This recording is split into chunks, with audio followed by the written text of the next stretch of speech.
Hi, welcome to Extractor Fan World TV. My name's Matt and I'm down here in our warehouse today to answer one of our most frequently asked questions, which is this. I want to install a wall-mounted extractor fan in my bathroom. What additional items will I need to complete this installation?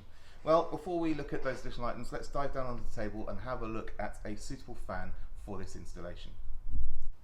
So this is a 100mm or 4-inch axial fan. This one in particular is from the Silent Tornado range of fans. This is an ideal option for placing through the wall of your bathroom. So now let's take a look at those other additional items that we will need for this installation. Okay, so in addition to the fan unit here, these are all the items that you're going to need to complete this installation.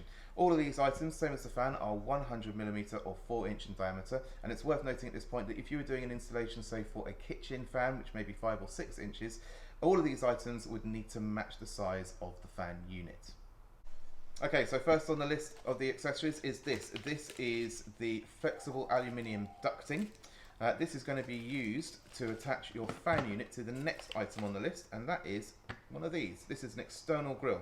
This one in particular is the no-resist backdraft grill. It's the one that we would recommend you use with an installation such as this, designed to reduce any drafts coming back through the system when the fan unit is turned off, but also made to minimize any resistance to the airflow from the fan unit. Finally, we're going to need to attach these together nice and securely, and for that you're going to need a couple of these, which are duct clamps. Okay, so now we've looked at all of the items needed for this installation. Let's go one step further and look at how they all go together. Okay, let's look at how we're going to attach our fan units to our flexible ducting. So the first thing we need to look at is the flexible ducting.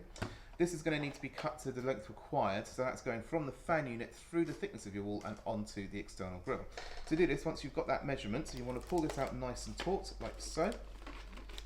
Measure up the distance required, and then taking a pair of scissors and some snips just to cut through this piece of wire here, cut that to length.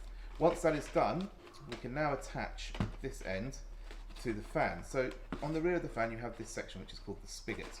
This part will slide into the ducting like so. You'll see I've already got the duct clamp on here, and you'll see in here there is just a small screw here, this lug, and if you then take the screwdriver and tighten that until that is nice and tight on there, and that will help secure the ducting to the fan unit. You're going to want to do exactly the same at the other end once this has been installed and it's through your wall, to attach your external grill as well. So let's take a look and see what that looks like once that's all been put together.